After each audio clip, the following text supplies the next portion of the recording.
In the drawer of an old desk, a blank sheet of parchment rests between heavy books whose spines have cracked with the weight of decades. Its edges are yellowed with age like autumn leaves pressed between pages. Its surface smooth and untouched by any instrument meant to leave a mark. No ink stains its fibers. No lines mark its expanse.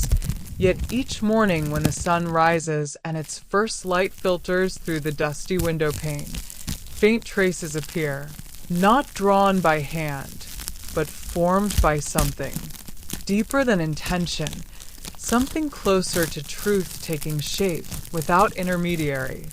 The lines don't depict roads or rivers or borders that might guide a traveler from one place to another.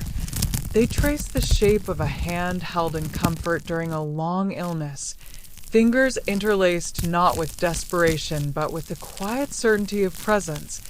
They map the path of footsteps pacing a hospital corridor at 3 a.m., each step a silent prayer measured not in distance, but in devotion.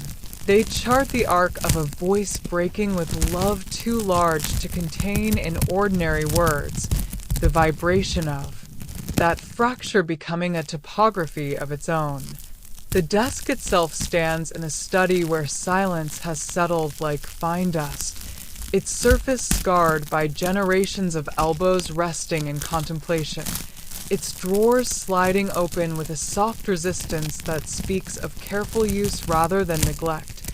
The wood is walnut darkened to the color of strong tea, its grain rising in gentle waves like sand patterns left by a receding tide. Morning light enters through a single window crusted with decades of grime, its glass warped by time into a lens that distorts the world outside into watercolor impressions of sky and passing clouds. The desk belonged to a cartographer who spent his life mapping coastlines that shifted with the tides, mountain ranges carved by glaciers over millennia, cities that rose and fell like breath, valleys that held the memory of rivers long since diverted. He believed every landscape held a story not in its features, but in the spaces between them. The hollow where a child once hid from rain, the ridge where lovers carved their initials, the bend in the river where generations had cast their ashes. His work was to translate those stories into lines others could follow, not as directions but as invitations to see what he had seen. But in his final years, he found himself unable to map the territory that mattered most, the landscape of a heart learning to say goodbye to the woman who had been his compass for 63 years. He tried sketching the hollow her absence left in the bed they'd shared, the silence that pooled in the kitchen where her humming had once been the soundtrack of mornings, the particular quality of light in the garden she had tended until her hands could no longer hold the trowel. Each attempt failed not for lack of skill, but for lack of language. No contour line could capture the depth of that hollow. No elevation mark could measure that silence. He left the blank parchment in the drawer with no explanation, placing it deliberately between a volume of celestial charts and a book of pressed wildflowers collected on their honeymoon. His family assumed it was simply unused paper, a remnant from a project abandoned when his hands grew too unsteady to hold a pen. They were wrong. The parchment was not empty, but pregnant. A vessel waiting for the cartographer's life to translate itself into a form that required no hand to guide it. The parchment began its work after he passed, not with fanfare, but with the quiet certainty of seasons turning. It didn't wait for anyone to discover it or interact with it. It simply began, slowly at first with traces so faint they might have been shadows cast by dust motes dancing in sunbeams, then with increasing clarity as days became weeks and weeks became months. Each line that appeared was not a memory being recalled through conscious effort, but a truth being acknowledged by the universe. itself, the cartographer's life, continuing its work of meaning-making beyond the boundary of breath. Weeks passed. The lines deepened with the patience of roots finding water. Patterns emerged that made no sense to conventional understanding yet carried an undeniable resonance. A spiral in the center represented the way love circles back on itself, finding its way home even after decades of separation. Each turn of the spiral holding a different season of their marriage, the fierce passion of youth, the steady companionship of middle age, the tender gratitude of their final years, a series of concentric rings radiating outward marked the impact of a single kind word spoken at exactly the right moment, each ring a life touched by that kindness rippling outward through time. A jagged line cutting across the bottom wasn't a representation of pain or loss, but of resilience, the precise geometry of how a heart can fracture along clean lines and still hold its essential shape, the break becoming not a wound but a feature of the landscape. Delicate filaments branched from the central spiral like nerve endings reaching for connection, each one tracing a moment of understanding between two people who had learned to speak without words. Soft curves flowed around the edges of the parchment like the gentle slope of a hill that had witnessed countless sunrises, each rise and fall marking a season of growth and release. No one opened the drawer to witness this unfolding. No one needed to. The mapping was not for an audience seeking guidance or comfort. It was a process of integration, the cartographer's life translating itself into a form that could exist beyond his physical presence, his love and grief and joy finding expression not through memory but through essence. The parchment didn't preserve his story like a photograph frozen in time. It completed it, adding the final dimension that had been missing. While he lived, the understanding that love's true geography exists not in the moments shared, but in the space they create within us that continues to expand long after the sharing has ended. The house stood empty for 17 months after the cartographer's passing, its rooms holding the faint imprint of 2 lives fully lived. Dust settled on surfaces with the patient accumulation of forgotten hours, yet the drawer containing the parchment remained untouched by decay, its wood staying smooth as if brushed daily by invisible hands.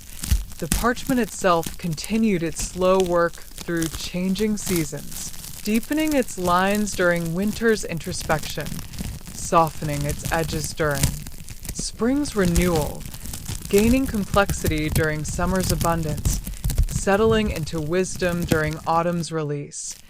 Each dawn brought subtle shifts in the map's topography, not corrections but refinements, as if the cartographer's life were still learning how to express its own truth. The discovery came not through intention but through necessity. A young carpenter named Elias hired to repair the sagging porch floor found himself needing space to organize his tools. He opened the study door with the respectful hesitation of someone entering sacred ground, his boots leaving faint prints on floorboards that had not known footsteps in over a year. He didn't seek the drawer for its contents, but for its emptiness, a place to store chisels and sandpaper away from the dust of his work. His fingers brushed against the heavy books as he pulled them forward, and the parchment slipped free, floating downward with the grace of a falling leaf until it settled on the worn rug. He didn't recognize what he was holding at first, only that it felt different from ordinary paper, carrying a weight that had nothing to do with thickness and everything to do with presence. He held it up to the light filtering through the window, expecting to see nothing but aged fibers and perhaps a watermark from a long-defunct mill. Instead, he saw a map unlike any he'd ever encountered. Not of places he could visit, but of experiences he could feel. The lines seemed to shift as he moved the parchment, not optically but emotionally, each angle revealing a new layer of meaning that resonated in his chest before reaching his mind. He didn't understand what he was looking at in any intellectual sense. He only knew it felt important with a certainty that bypassed thought entirely. The spiral at the center seemed to pull his gaze inward while the radiating rings pushed his awareness outward, creating a tension that felt not uncomfortable but generative. The same sensation he experienced when sanding wood to reveal the grain hidden beneath rough surfaces. He saw in the jagged line across the bottom not brokenness, but strength. The precise way his own father's heart had fractured after his mother's death, yet had continued to hold their family together through sheer force of love. He rolled the parchment carefully along its natural grain, his carpenter's hands knowing instinctively how to treat fragile things without damaging them, and tucked it into the inner pocket of his work jacket where it would be protected from sawdust and sweat. He didn't know why he kept it. He simply knew he couldn't leave it behind, not out of possession, but out of recognition, as one might recognize a piece of themselves they hadn't known was missing until they found it waiting in a drawer. The map remains with him now 5 years later, though he rarely unrolls it. It lives in a cedar box on his workshop shelf beside jars of nails and screws. Its presence felt more than seen. He doesn't need to study it or decode its symbols. He only needs to know it exists. A reminder that some territories can't be measured in miles or marked with stakes, that some journeys leave no physical trace, yet transform the traveler completely, that the most important maps are the ones we carry in our bones long after the roads have faded into memory. On difficult days when his hands ache from work or his heart feels heavy with losses of his own, he'll open the box and let his fingers rest on the rolled parchment for exactly 7 seconds. Not long enough for sentimentality, not short enough for dismissal, and feel the certainty that what matters most leaves its mark not on paper but on soul. The parchment continues its work even now, its lines deepening imperceptibly with each passing year, though no sun touches it in its cedar box. It has become something more than a record or a relic. It has become a living document of how love translates itself across the boundary of death, how presence continues in absence, how the cartography of the heart requires no instruments beyond attention and no language beyond truth. It teaches without words that some stories don't need to be told or written or shared. They simply need to be lived.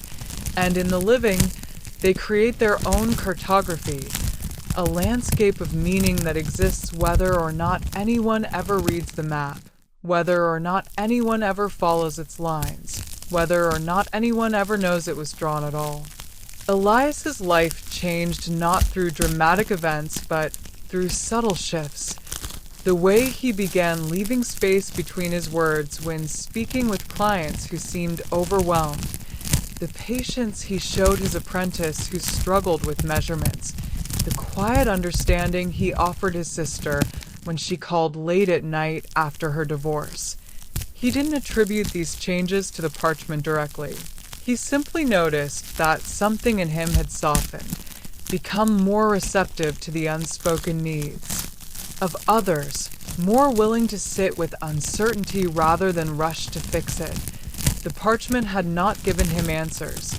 It had given him capacity, the capacity to hold space for complexity, to recognize that some truths exist in the spaces between what can be said.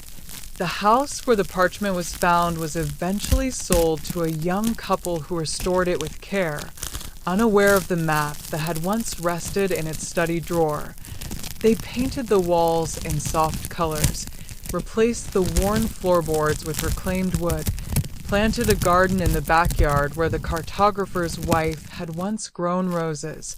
They never knew about the parchment, never felt its absence. Yet something of its presence remained in the house, not as ghost or memory, but as atmosphere, a quality of peace that visitors often remarked upon without understanding its source.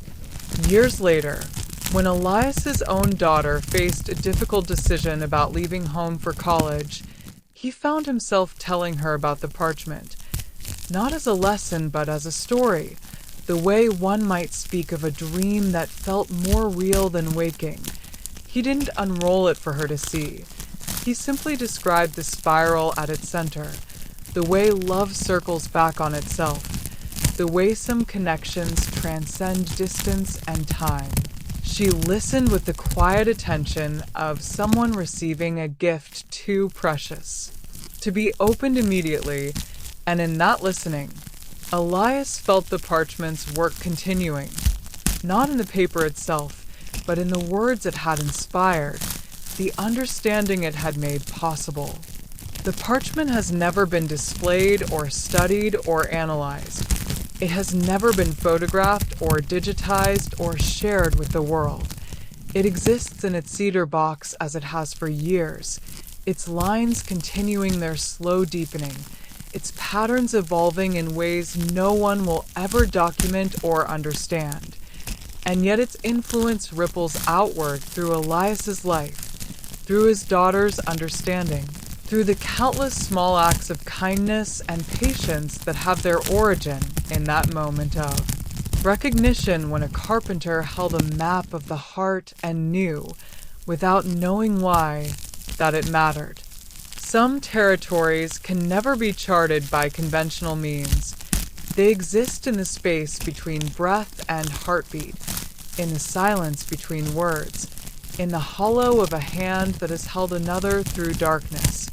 The parchment understood this truth instinctively, mapping not what could be seen but what could be felt, not what existed in the world but what lived in the soul. It required no audience, no validation, no interpretation, only the simple act of being, of continuing its work of translation, long after the hands that might have held it had turned to dust. The most profound maps are often the ones we never see with our eyes but carry in our bones. The geography of a mother's love that guides us home even when we've forgotten the way. The topography of friendship that holds us steady through storms we never anticipated. The landscape of grief that teaches us how to love more deeply precisely because we have lost. The parchment was not unique in its existence, but in its visibility, a rare glimpse into a process that happens constantly in human hearts. The slow mapping of experience into wisdom, of love into legacy, of presence into permanence. And in that understanding, we find the quiet truth that some stories don't need to be told, they simply need to be lived. And in the living, they create their own cartography, a landscape of meaning that exists whether or not anyone ever reads the map, whether or not anyone ever follows its lines, whether or not anyone ever knows it was drawn at all. The parchment asks nothing of those who encounter it, no interpretation, no reverence, no transformation, only the simple acknowledgement that some truths map themselves when given space to breathe, and that the most profound territories are those we carry within us long after the journey has ended, their coordinates written not in latitude and longitude, but in the quiet spaces between heartbeats where love continues its work of meaning-making without end.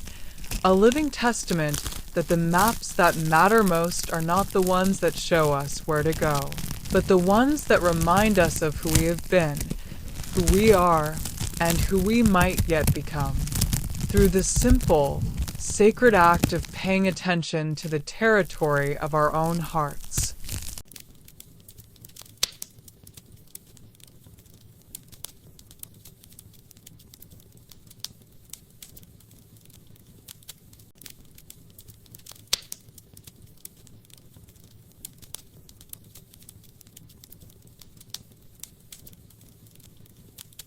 On a stone shelf in a forgotten room, an hourglass stands motionless against a wall where ivy has pressed its silhouette through cracks in the mortar. Its glass is clouded with age like a winter sky holding its breath, its wooden frame carved with symbols no one has read in centuries, spirals that mimic nautilus shells, waves that echo forgotten tides, hands clasped in gestures of release.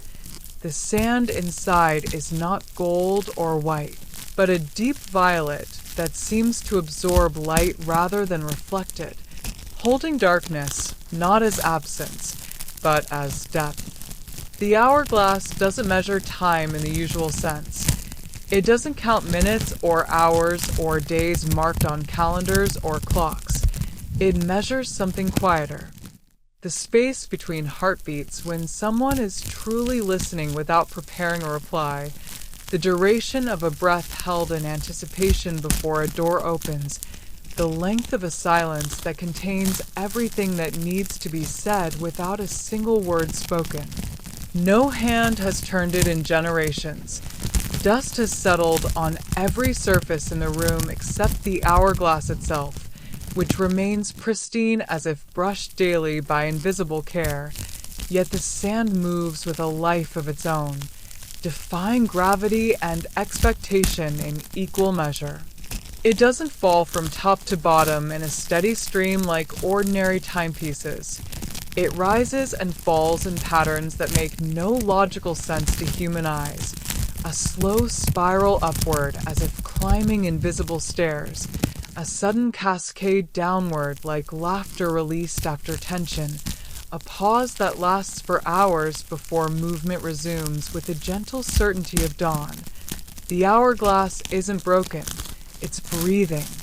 The room belonged to a woman named Alara, who understood that time is not linear but layered, like sediment in a riverbed or rings in an ancient tree.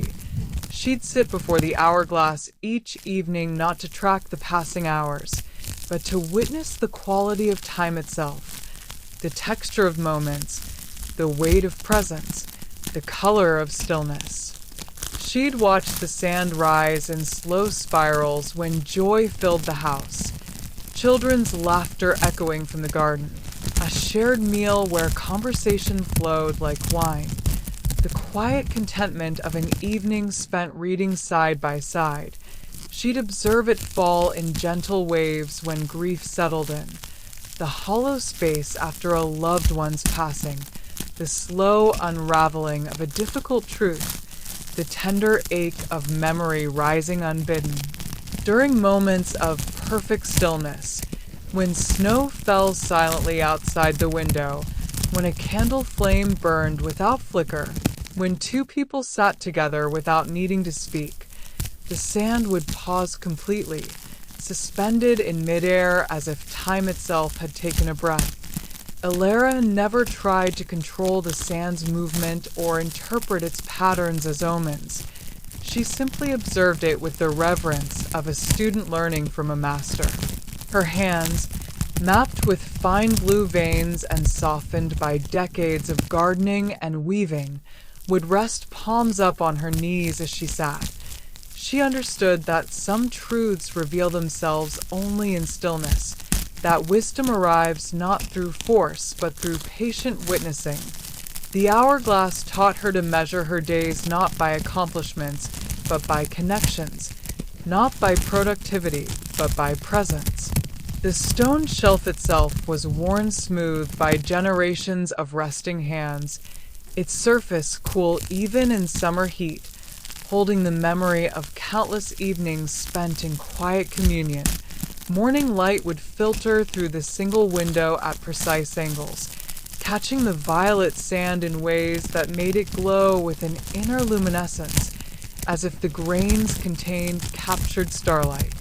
Alara would sometimes trace the carved symbols on the wooden frame with her fingertips, feeling the grooves worn deeper by her own touch over the years. She didn't know their original meaning, but she'd given them her own. The spiral for continuity, the wave for motion, the clasped hands for connection. meaning, she believed, was not discovered but created through attention. She never spoke of the hourglass to visitors, though many came seeking her wisdom. They'd find her sitting before it, and without explanation, they'd feel the room's atmosphere shift, their hurried thoughts slowing, their anxious hearts steadying, their need for answers softening into acceptance of mystery. When storms raged outside, the sand would swirl in protective patterns. When birds nested in the eaves, it would pulse with gentle rhythms. When illness touched the household, it would move with the slow patience of healing. The hourglass was not a tool but a companion, a silent witness to the full spectrum of human experience. Alara's final evening saw her sitting before the hourglass as twilight deepened the room's shadows. She placed a single hand on the stone shelf, her breath sinking with the sand's slow rise, a soft smile touching her lips as if receiving a long-awaited message. She did not fear the stillness that would follow her passing. When she passed, the hourglass continued its work without an audience, its violet sand rising and falling with the changing seasons, with the moon's phases, with the subtle shifts in atmosphere that no clock could measure. It marked the passage of a lifetime not in years, but in moments of significance. The first time a child laughed in the garden, the last time a hand was held in the quiet of night. The countless ordinary hours that became extraordinary only in retrospect. Decades passed. The house stood empty as seasons turned and weather wore at the edges. Ivy crept across windows. Floorboards settled with soft sighs. Dust settled like snow on forgotten furniture. Yet the hourglass kept breathing, its violet sand moving in patterns that held the memory of every joy, every sorrow, every moment of peace that had ever filled the room. One harsh winter, the roof developed a slow leak where a branch had scraped against the tiles during a storm. Water began dripping onto the stone shelf in steady, patient drops that pooled around the hourglass's base like tears gathering at the edge of understanding. The wood of the frame swelled with absorbed moisture, its carved symbols softening at the edges as if returning to the tree from which it came. The glass fogged with condensation, blurring the violet sand within until it became a suggestion rather than a substance. For the first time in centuries, the sand stilled completely, not in resistance, but in surrender. But it didn't stop. It waited. The stillness was not emptiness, but potential, like a seed beneath frozen soil or a breath held before a decision. The room itself seemed to hold its breath alongside the hourglass, the air growing heavy with unspoken promise. Weeks passed in this suspended state. Snow piled against the windows, wind howled through cracks in the eaves, and the house settled deeper into solitude. Yet within the stillness, a quiet transformation occurred. The wood absorbed not just water, but resilience. The glass held not just fog, but clarity waiting to be revealed. When spring finally arrived, melting the snow and warming the stone walls, the leak ceased as naturally as it had begun. Sunlight returned to the shelf in golden shafts that cut through the dust-filled air, warming the swollen wood and clearing the fogged glass with gentle persistence. And slowly, almost imperceptibly, the sand began to move again, not falling, not rising, but swirling in a pattern that had never appeared before. A double helix that spiraled upward while simultaneously flowing downward, a dance of continuity and change, of memory and renewal. This new pattern held the memory of the stillness within it. The pause had not been erased but integrated, becoming part of the hourglass's language like a scar that tells a story of healing. Each grain of violet sand carried the wisdom of interruption and return, of breaking and mending, of life persisting despite obstacles. The hourglass doesn't promise anything. It doesn't heal wounds or fix broken things or erase painful memories. It simply demonstrates that time has its own intelligence, a wisdom that moves beyond human understanding, a rhythm that continues even when we can't perceive it, a patience that honors both movement and stillness as equally sacred. We spend so much energy trying to control time, to speed it up during joy or slow it down during sorrow, to make it behave according to our needs and fears. We fill our days with clocks and calendars and deadlines, believing that mastery over minutes equals mastery over life. But the hourglass knows a different truth, that time is not something to be managed like a resource, but something to be witnessed like a sacred presence, a living rhythm that breathes alongside us, holding space for everything we experience, without judgment or hurry, without demanding we be anywhere other than exactly where we are. In the swirl of violet sand, we find a kind of peace, not the peace of resolution or answers, but the peace of accompaniment, the quiet certainty that we are never truly alone in the passage of our days, that something ancient and wise moves with us through joy and sorrow, through stillness and storm. The symbols carved into the wooden frame seem to glow faintly now in the morning light, their meanings shifting with each season. Not fixed messages, but living questions that invite us to pay attention to the quality of our moments rather than their quantity. Time does not abandon us in our pauses. It gathers itself within them, preparing for the next movement with the same care a musician takes between notes. The space between heartbeats is not empty, but full of possibility. The silence between words not void, but vessel. And in that witnessing, we learn to breathe with time rather than against it, to release our grip on control and trust the rhythm that has carried stars and seasons and souls for millennia, to understand that our lives are not measured by what we accomplish, but by what we allow ourselves to feel, to witness, to hold with tenderness.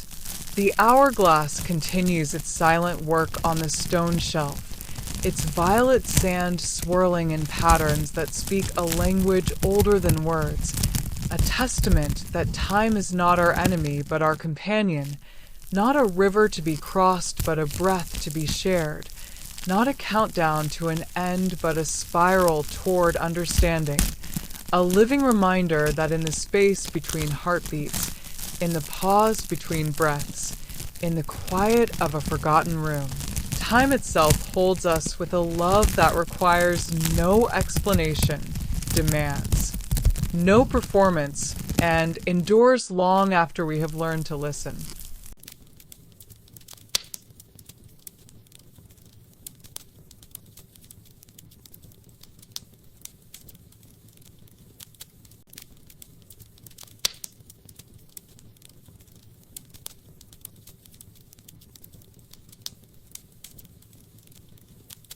In a glass case in a library that no longer receives visitors, a quill rests on a velvet cushion worn smooth by decades of unseen attention.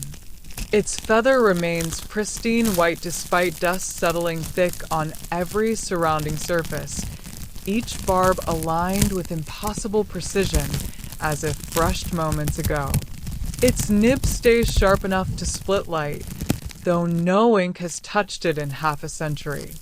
The case itself is sealed with a brass clasp tarnished to the color of old honey, its glass panes clouded yet transparent enough to reveal the parchment lying beside the quill, blank at dusk, transformed by dawn. Moonlight filters through the library's high-arched windows each night, casting silver pools across empty reading desks and vacant chairs. In these hours of deep silence, when even the building's bones seem to rest, words begin to form on the parchment, not scratched or pressed, but woven into the fibers themselves as if the paper has learned to dream in language. The quill never moves from its cushion, yet each morning reveals new text appearing with the inevitability of tide meeting shore.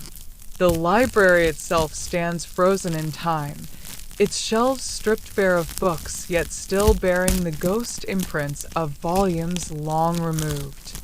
Floorboards creak with the memory of footsteps that once hurried between stacks, their grooves worn smooth by generations of scholars and seekers. Dust motes drift through slanted beams of afternoon light like slow-falling stars, each particle catching fire for a moment before dissolving back into the hush. The air carries the dry perfume of aged paper and dried lavender tucked into desk drawers decades ago, mingling with the faint mineral scent of stone foundations that have held this space sacred for centuries. The quill belonged to a scribe named Theron who believed some stories shouldn't be told by anyone. They should tell themselves through the quiet accumulation of truth. He'd spent 60 years transcribing texts written by others, his hand moving across pages for hours each day until his knuckles swelled and his spine curved like a question mark. His fingers knew the weight of every letter, the precise pressure needed for each stroke, the rhythm of language flowing from mind to page without interruption. But in his final years, he found himself unable to write anything that felt true. The words he copied belonged to other voices speaking of distant lands and ancient battles. The stories he transcribed belonged to other lives filled with adventures he'd never known. He wanted to create something that came from a place deeper than skill or training, from the quiet space between breaths where truth resides without needing to be named. He placed the quill in the case with a single sheet of parchment made from linen and river water, its surface smooth as still water waiting for the first ripple. He didn't write a word.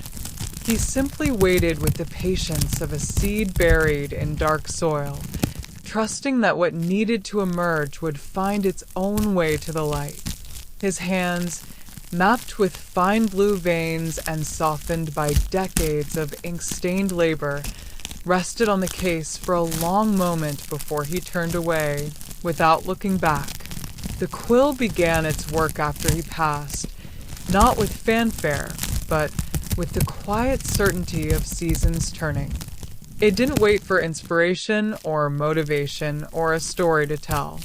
It simply began, slowly at first, a single word appearing on the parchment one night. Remember. Then another the next evening, light. Then a fragment that made no sense until weeks later when it connected to something that came after. The way rain sounds different on slate than on leaves. The words weren't a narrative in the conventional sense. They didn't follow a plot or build toward a climax or resolve conflicts neatly. They were fragments of truth that had no other place to exist in the world. The weight of a hand on a shoulder during a moment of crisis that no one witnessed, the particular cadence of a mother's humming while folding laundry at midnight, the way steam rises from a teacup in spirals that mimic the shape of comfort.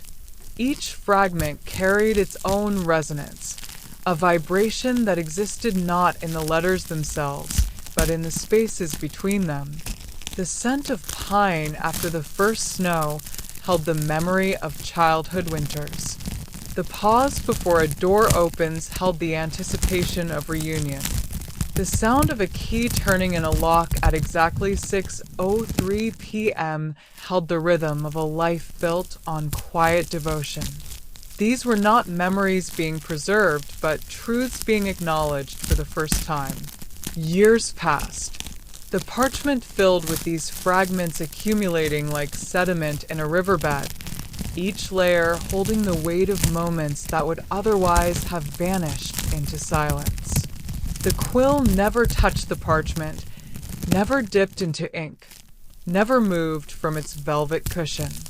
Yet the words appeared with increasing clarity, their script shifting subtly with the seasons, flowing like water in spring, bold and decisive in summer, sparse and deliberate in autumn, delicate as frost in winter.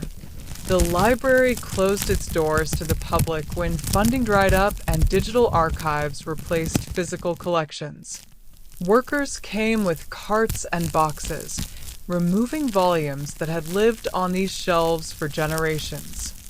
They handled the books with care, but without reverence, their conversations about lunch plans and weekend plans filling the sacred silence therein had cultivated for decades.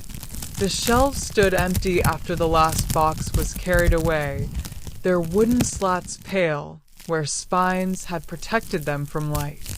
Dust settled on every surface with the patient accumulation of forgotten hours. Yet the glass case remained untouched on its pedestal in the center of the main reading room, the workers passing it without comment as if some unspoken agreement protected it from removal. The quill continued its work through the emptiness, its words appearing each night with the same quiet certainty. The parchment slowly filled with fragments that spoke of absence and presence, of silence and sound, of the ways love persists even when no one is there to witness it.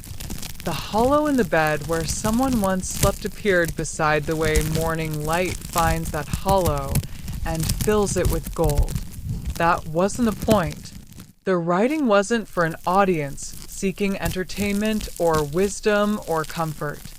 It was a process of witness, the quill giving form to experiences that would otherwise vanish into silence without ever having been acknowledged. Each word that appeared was not a memory being preserved like a specimen under glass, but a truth being honored in its fleeting existence. The scribe had spent his life giving voice to others, transcribing their stories, their poems, their histories with meticulous care. The quill now gave voice to what had no voice, the quiet moments that shape us without leaving a trace, the small kindnesses that change everything without being noticed, the love that exists in the spaces between words. The library stands empty now, its windows reflecting only sky and passing clouds, its rooms holding the faint imprint of lives fully lived within these walls. Moonlight still finds its way through the arched windows each night, casting silver pools across the empty floor where readers once gathered.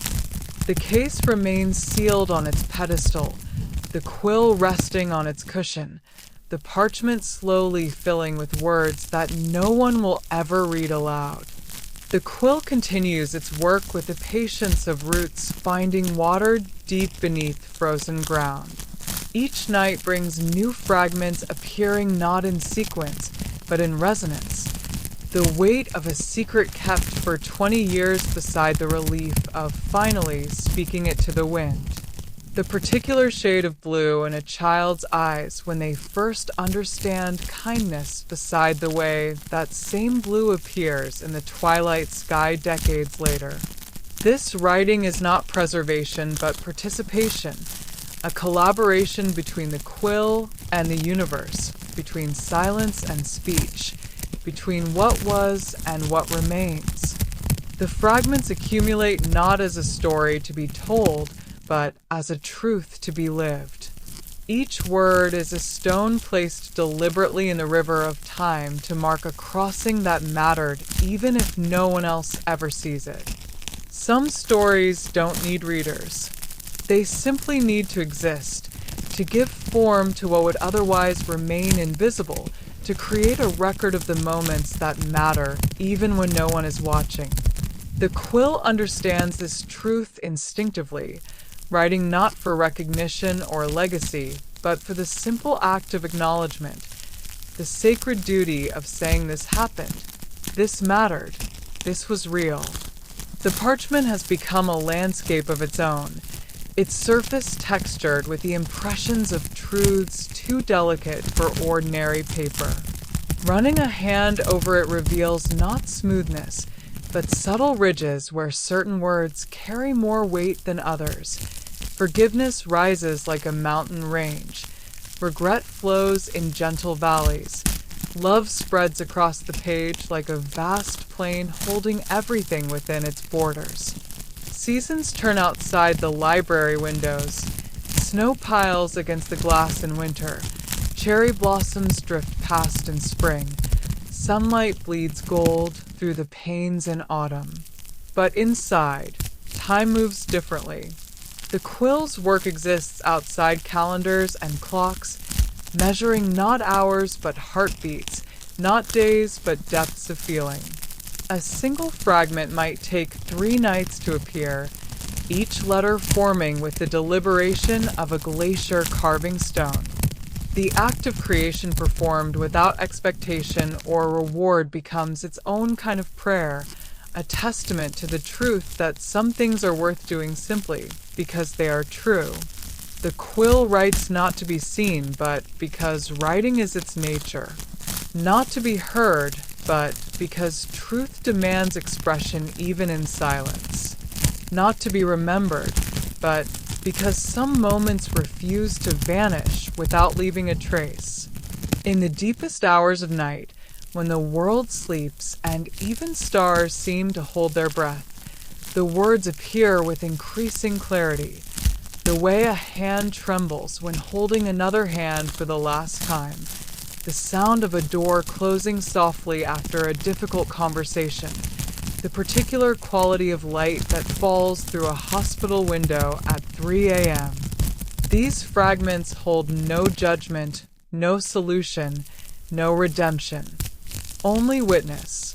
The library's emptiness is not absence but presence, the presence of all who have passed through these rooms carrying their own invisible stories, their own unspoken truths, their own moments that needed only to be acknowledged to be complete.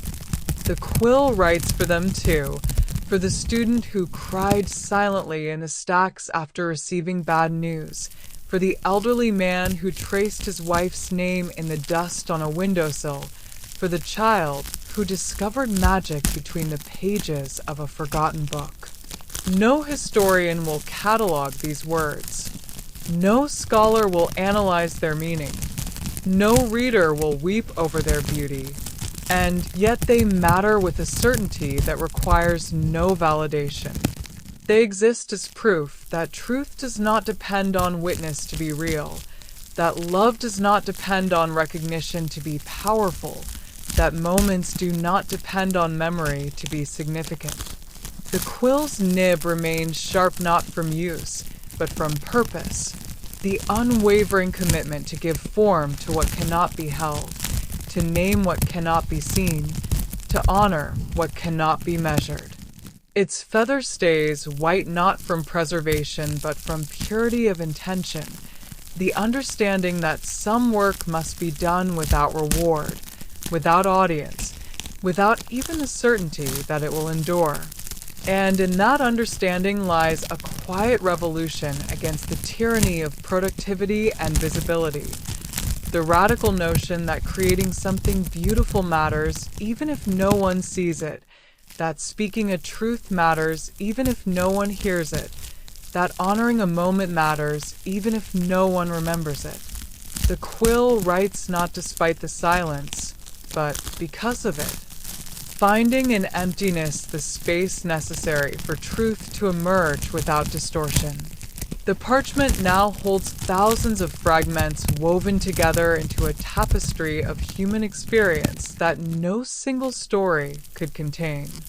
It is not a book to be read, but a presence to be felt, a living document of all that passes unnoticed through our days yet shapes who we become. Each fragment is a thread in this tapestry, and together they form a map of the invisible territories where love lives, grief breathes, and hope persists. Some truths are too delicate for spoken language, too complex for linear narrative, too sacred for public consumption. The quill gives them form anyway, trusting that the act of creation itself carries meaning beyond comprehension. That the simple fact of these words existing in the world changes something fundamental about the universe, even if that change is felt only in the space between heartbeats where truth resides. And that act of creation, performed without expectation or reward, becomes its own kind of prayer, a testament to the truth that some things are worth doing simply because they are true, that some stories need only to exist to fulfill their purpose, that some love needs only to be acknowledged to complete its journey. The quill does not heal or fix or erase. It simply demonstrates that truth has its own intelligence, a wisdom that moves beyond human understanding, a rhythm that continues even when we can't perceive it. We spend so much energy trying to make our work visible, to ensure it is seen and valued and remembered. But the quill knows a different truth, that creation is not something to be managed for impact, but something to be witnessed as sacred presence. A living rhythm that breathes alongside us, holding space for everything we experience, without judgment or hurry. And in that witnessing, we find a kind of peace, not the peace of resolution, but the peace of accompaniment. The quiet certainty that we are never truly alone in the passage of our days. The quill continues its silent work in the sealed case, its words appearing each night like stars emerging in a dark sky, unseen by most, yet changing the landscape of what is possible simply by existing.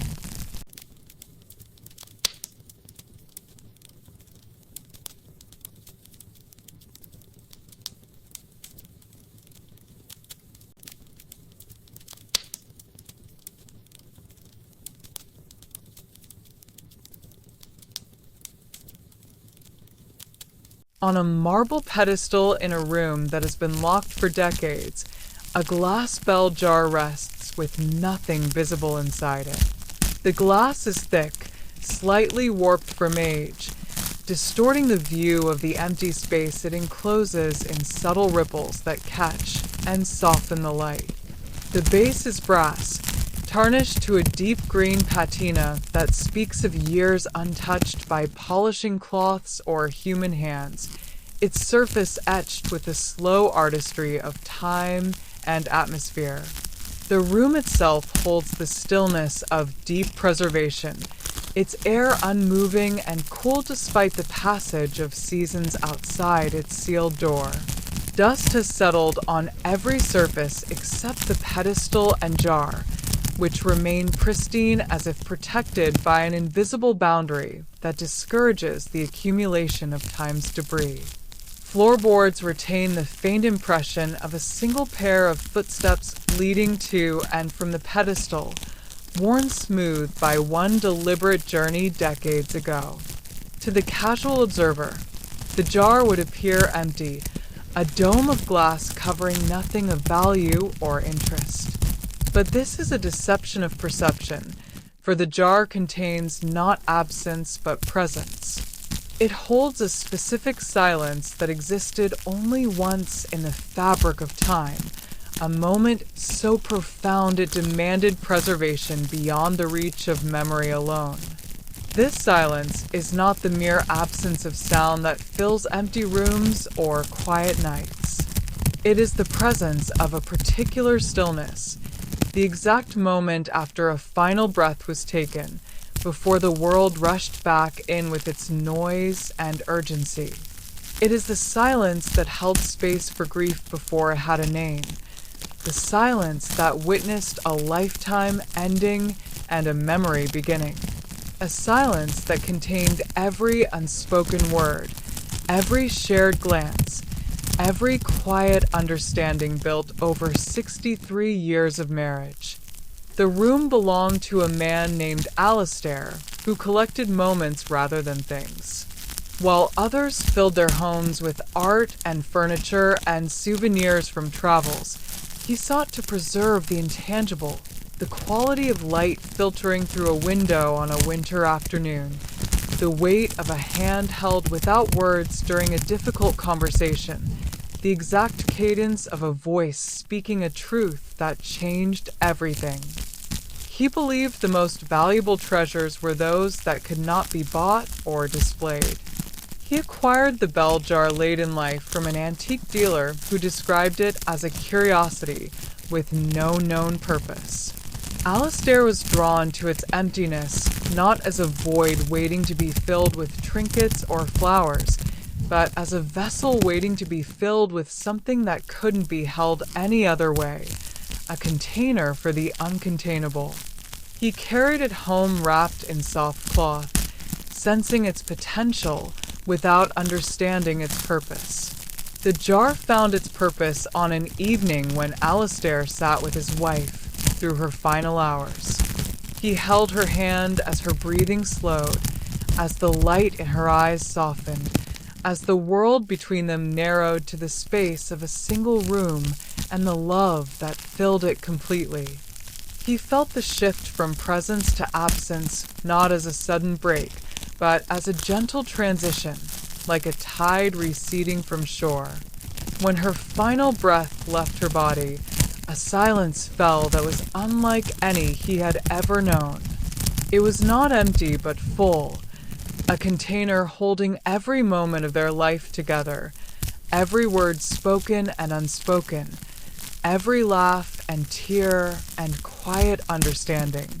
This silence was not the end of her presence, but its transformation into a form that existed beyond the physical, a presence so palpable it seemed to have weight and texture. Alistair did not speak or move. He simply sat in that silence until the first light of dawn touched the window, allowing the stillness to wash over him and through him, imprinting itself on his bones and breath. He understood that this moment was too sacred to be broken by words or action, too precious to be left to fade with the rising sun. The silence held him as he had held her. As morning light filled the room, he rose with a reverence that bordered on ceremony. He went to his study, where the bell jar sat on a shelf waiting for its purpose, and carried it carefully back to the room where his wife had passed. His hands were steady despite the weight of what he was about to attempt, guided by a certainty that required no explanation. He lifted the dome carefully, the brass base cool against his palms, and held it over the space on the bed where her body had lain. He did not know if anything would happen, did not have a theory or a ritual to guide him. He only knew he needed to try, to give form to the formless, to preserve the unpreservable, to honor the silence that had held him through the night with the same tenderness it had offered him. Slowly, with the precision of a man performing a sacred act, he lowered the jar until its base settled against the mattress. He held his breath as he released it, stepping back to observe. The glass appeared clear, the space beneath it seemingly empty to any objective eye. But Alistair felt a shift in the air, a subtle change in the room's atmosphere that confirmed his hope, a resonance that vibrated in his chest like a second heartbeat.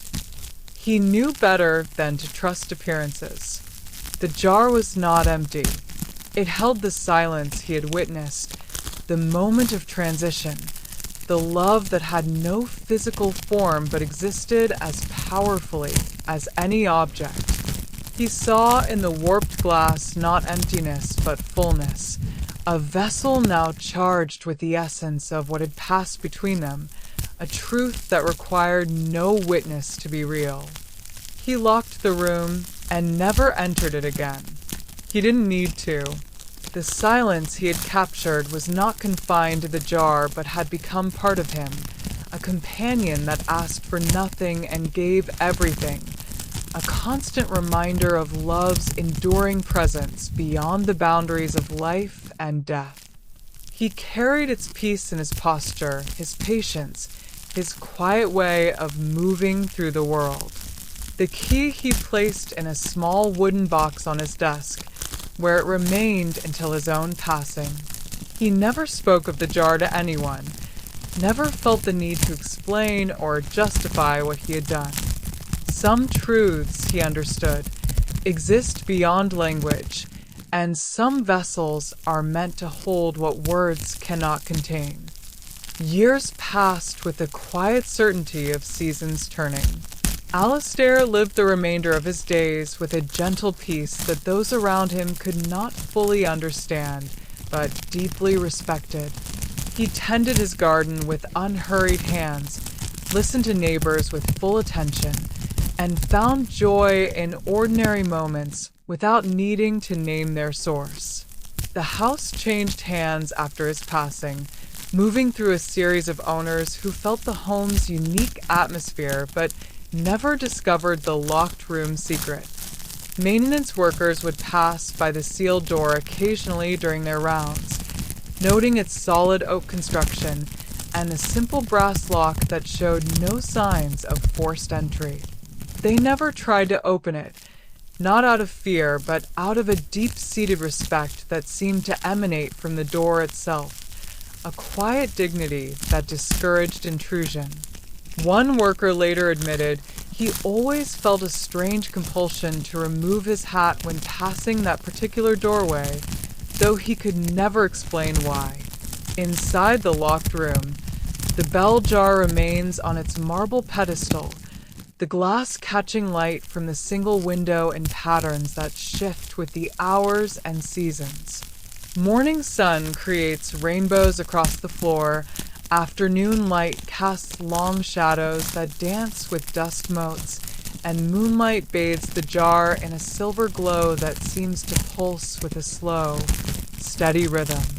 The brass base has deepened to the color of forest moss, its patina a living record of time's gentle passage. No one has seen the jar in decades. No one knows it exists except in the faintest whispers of local legend, stories told of a room that holds something precious, though no one can say what. The house has stood through storms and renovations, yet the locked room has remained untouched, protected by a quality of peace so palpable it discourages even curiosity. Painters have worked in adjacent rooms, but felt an unspoken boundary they dared not cross.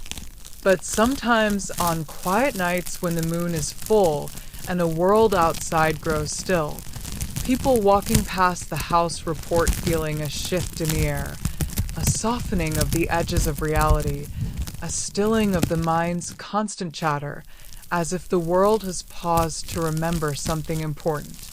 This sensation arrives without warning and lingers just long enough to be felt before fading like a half-remembered dream. A mother pushing a stroller might suddenly feel tears in her eyes for no reason, then smile through them with a sense of comfort she cannot explain. They don't understand what they're feeling. They only know it feels like peace, a deep, resonant calm that settles in the chest and breathes with them for a few precious moments. Some pause on the sidewalk, looking up at the house without knowing why, feeling a connection to something larger than themselves that they cannot name. A teenager skipping stones across the nearby creek once sat on the bank for an hour after passing the house, not thinking about anything in particular, simply feeling held. The bell jar doesn't preserve the past as a museum preserves artifacts. It makes space for the past to be felt in the present, not as memory that fades with time, but as presence that endures beyond circumstance. It transforms loss into continuation, absence into a different kind of companionship that requires no words or explanations. The silence within is not frozen in time, but alive, breathing with the same rhythm it held on that final morning. Some silences aren't empty. They're full of everything that was ever loved. The laughter shared over morning coffee, the quiet understanding in a glance across a crowded room, the weight of a hand held during difficult times, the unspoken promises that shaped a lifetime. This particular silence holds all of that and more, compressed into a single moment of perfect transition where love did not end but changed its form. And that fullness, once contained within the glass dome, becomes a kind of sanctuary, not a place of escape, but a space of integration where what is past may still be honored without demanding to be understood or resolved. It offers no answers to the questions of grief, no solutions to the pain of loss, only the quiet acknowledgement that love persists. The jar asks nothing of those who feel its influence, no belief, no ritual, no transformation, only the simple willingness to be present with what is. Alastair carried the silence with him for the rest of his life, not as a burden, but as a compass. It guided his decisions, softened his sorrows, and deepened his capacity for joy. He found that by honoring one profound silence, he became more attuned to the quiet moments that fill everyday life.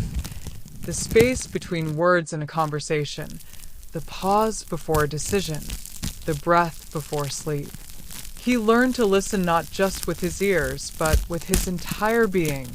The house itself seems to have absorbed some of the jar's essence over the decades. Visitors often comment on the home's peaceful atmosphere, the way time seems to slow within its walls, the sense of being held by something ancient and wise. Renovations have modernized the kitchen and bathrooms, but the locked room remains, a silent heart at the center of the home's enduring character. Even real estate agents note in listing descriptions that the house has a calming energy that buyers consistently remark upon. On the night of each full moon, the jar's influence extends beyond the room's walls, seeping through the cracks around the door and the keyhole to touch the world outside. It is not a force that demands attention, but a gentle invitation to pause, to breathe, to remember that some things are more important than the noise of daily life. Neighbors have reported feeling inexplicably comforted during difficult times when walking past the property under moonlight. This sanctuary exists not to erase grief or deny loss, but to transform our relationship with what remains. It teaches that love does not end with departure, but changes form, becoming atmosphere rather than object, presence rather than person. The silence in the jar is not the absence of his wife, but the continuation of their connection in a language beyond words, a truth felt in the bones rather than understood by the mind. And in that understanding, we find the quiet truth that some vessels are meant to hold not things but meaning, that the most profound containers are those that make space for the intangible, that the deepest silences are not empty but full of everything we have ever loved. Honoring what is past is not about clinging to the past, but about carrying its essence forward into the present with grace and gratitude, allowing it to shape who we become without defining us entirely. The bell jar continues its silent vigil on the marble pedestal, its glass catching the light of each new dawn with the same patience it has held for decades. It does not judge the quality of silence brought to its threshold, only honors it. It reminds all who feel its distant presence that some moments are too sacred for words, too profound for preservation, too essential for forgetting. And in that reminder lies a gentle revolution against the noise of the world, a testament that the most powerful presences are often the quietest, and that love, once given space to breathe, never truly leaves.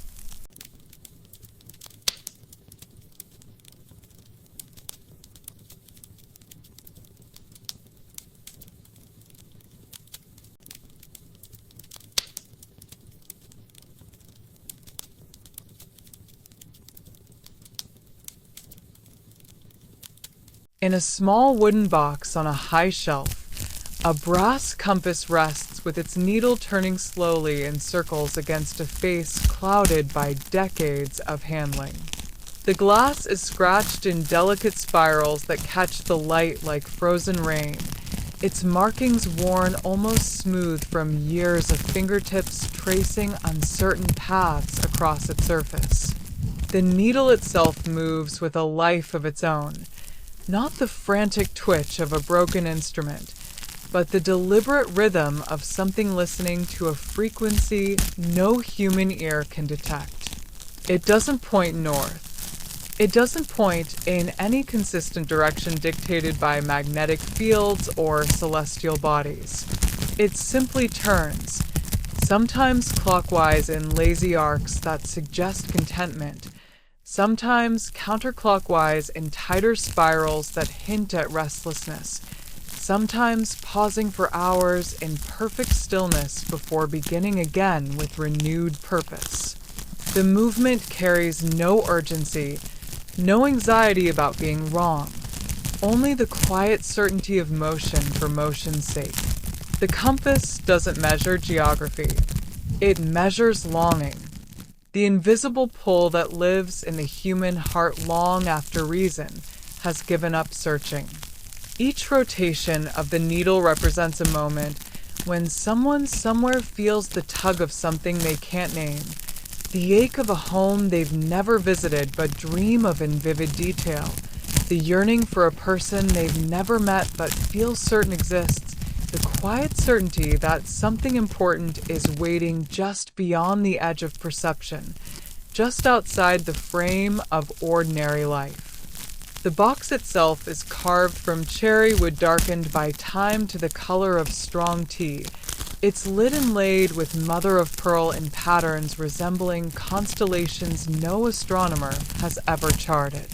Dust has settled thick on every surface of the room except this box, which remains pristine as if brushed daily by invisible hands that understand its purpose requires cleanliness of vessel.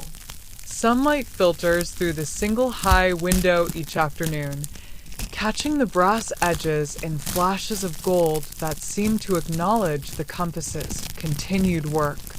The box belonged to a traveler named Alara, who spent her life moving from place to place with a small valise and an open heart, never staying anywhere long enough to call it home. She bought the compass in a market in a city whose name she'd forgotten by sunset, drawn not to its utility, but to its imperfection, the way its needle spun in gentle circles while every other compass in the stall pointed steadfastly north. The merchant had smiled knowingly and said, "This one doesn't find places. It finds feelings," while other compasses pointed steadily north with mechanical certainty. This one spun in lazy circles, as if amused by the very idea of fixed direction, as if whispering that some journeys aren't meant to have destinations. Alara carried it with her for 43 years across 7 continents, not as a tool for navigation, but as a companion for uncertainty, a tangible reminder that not knowing where you're going is not the same as being lost. When she felt adrift, which was often in unfamiliar cities where street signs held no meaning and faces offered no recognition, she'd find a quiet bench or a park corner, open the box, and watch the needle spin. She found comfort not in answers, but in the compass's refusal to settle, in its gentle rebellion against the tyranny of direction. If this small brass instrument could exist without needing to know its orientation, perhaps she could too. She'd trace the worn markings with her thumb and remember the merchant's words. It points to what matters, not where you are. She learned to read its movements not as failures of function, but as reflections of her inner landscape. The tighter spirals during nights of doubt, the wider arcs during moments of peace, the rare stillness when she felt truly present in a place without needing to leave or stay.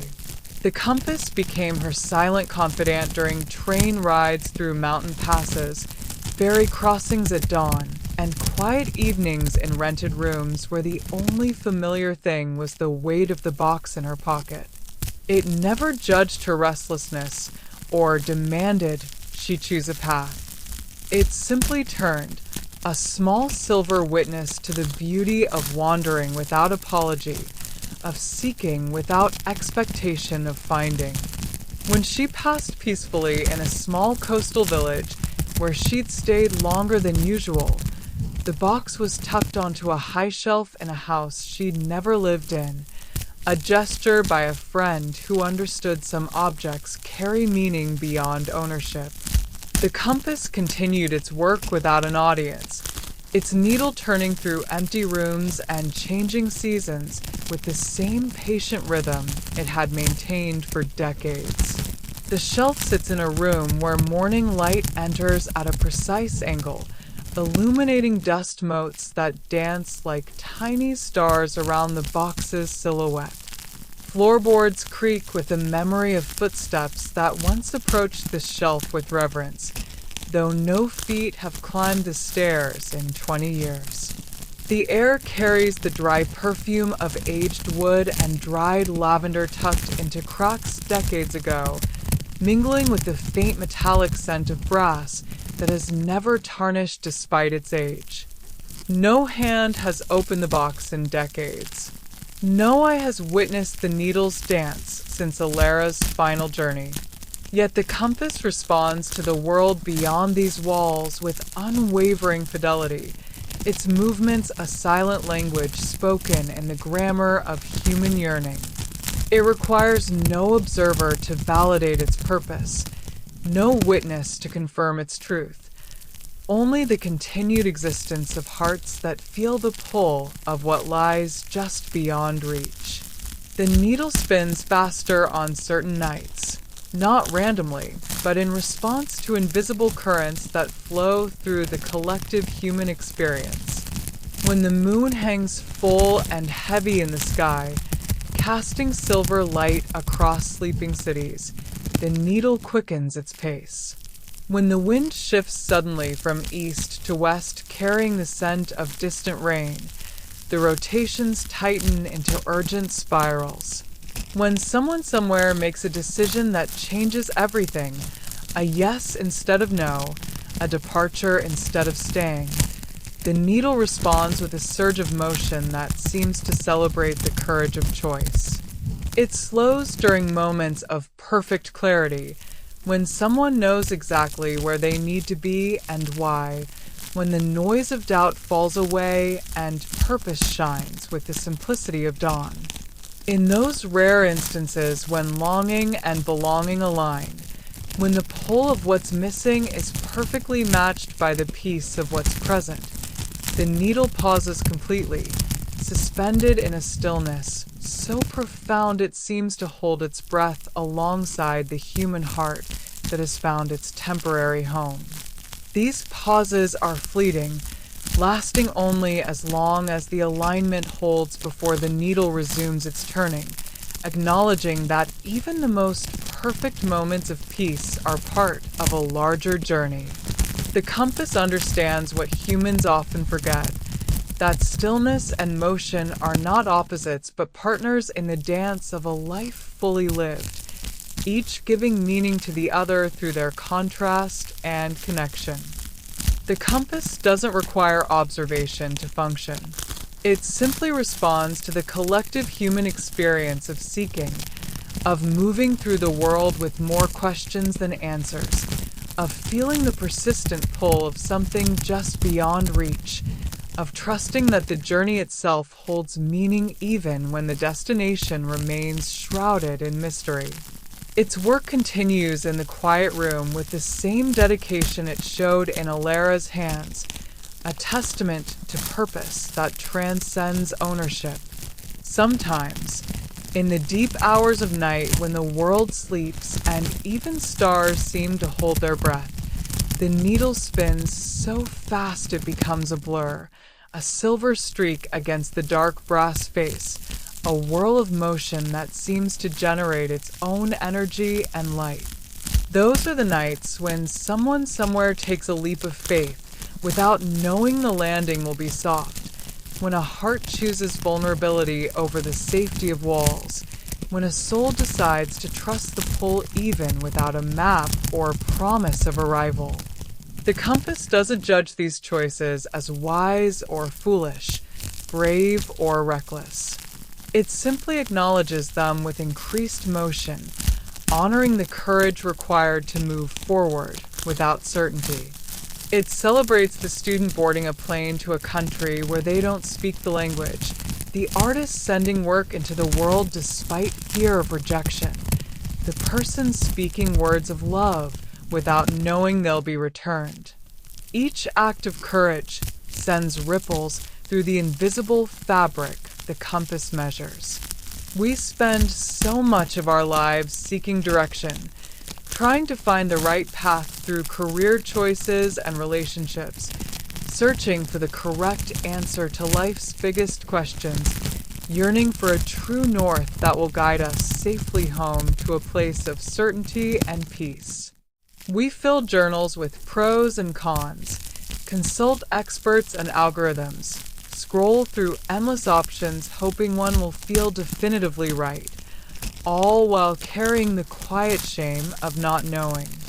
But the compass knows a different truth, that sometimes the most honest response to uncertainty is not to find stillness but to spin, to embrace the unknown with open arms, to trust the movement even without understanding its pattern, to find peace not in the destination it might reveal, but in the turning itself. It teaches that direction is not always a line to be followed, but a rhythm to be felt, a pulse that lives in the space between heartbeats. In that spinning, we discover a kind of freedom rarely offered by certainty, the freedom of releasing the burden of having to know, the liberation of trusting that not having answers is not a failure, but a form of wisdom. This freedom isn't about recklessness or abandoning responsibility. It's about making peace with the beautiful incompleteness of being human, about finding grace in the questions themselves rather than demanding they be resolved. The journey becomes exactly where we need to be, not despite the uncertainty, but because of it. Each turn of the needle mirrors the turns in our own lives, the detours that led to unexpected joy, the wrong turns that taught essential lessons, the circles we walked before finding the courage to move forward. The compass holds space for all of it without judgment, without demanding we straighten our path or apologize for our wandering. It reminds us that longing itself is not a flaw to be fixed, but a compass point of its own, a sacred indicator of what matters to us, a map drawn in the language of the heart rather than geography.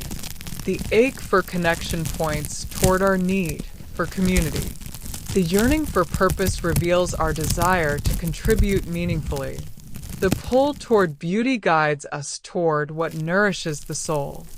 The compass has witnessed countless human moments across decades, the quiet decision to forgive, the brave choice to begin again after loss, the gentle acceptance of a path different from what was planned. It has spun faster during revolutions of the heart and slowed during moments of profound understanding, always reflecting the truth that seeking is itself a form of finding, that the questions we carry shape us as deeply as any answers we discover. Its brass surface holds the warmth of every hand that has ever opened the box seeking comfort, though no hand has touched it in years. Its scratches tell stories of journeys taken and dreams held close. Its worn markings speak of countless moments when someone chose to trust the turning rather than fight against it, to find peace in motion rather than demand stillness. The room where it rests has become a sanctuary of sorts, not for visitors, but for the idea it represents. Moonlight bathes the box each night in silver light, and dawn gilds its edges with gold, as if the natural world itself honors the compass's quiet work. The house has changed hands 3 times since Alara's passing, yet no owner has ever moved the box or questioned its presence on the high shelf, as if an unspoken understanding protects it. People walking past the house on certain evenings report feeling a subtle shift in the air, a softening of anxiety, a quieting of restless thoughts, a sense that it's okay not to have all the answers. They don't know why they feel this peace, only that it arrives like a gentle hand on the shoulder when they need it most, a reminder that they are part of something larger than their individual uncertainties. The compass continues its silent vigil, spinning not toward a destination but within the sacred space of possibility. It asks nothing of those who feel its distant influence. No belief, no ritual, no transformation. Only the simple willingness to honor the longing that moves through us all. It understands that some truths are felt rather than known, that some guidance comes not in straight lines but in spirals that bring us back to ourselves with deeper understanding each time.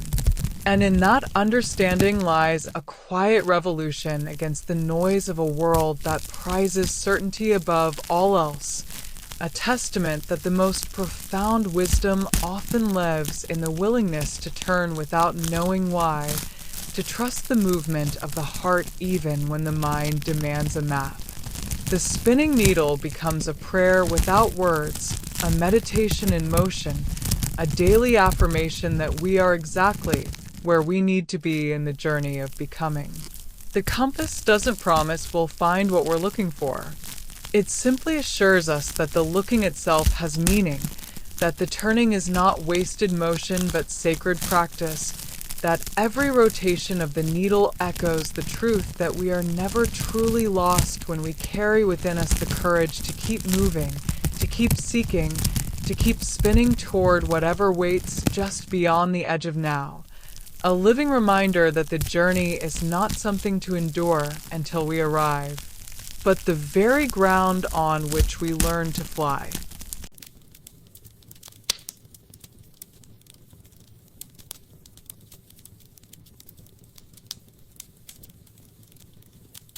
The fire burns low, but it does not go out.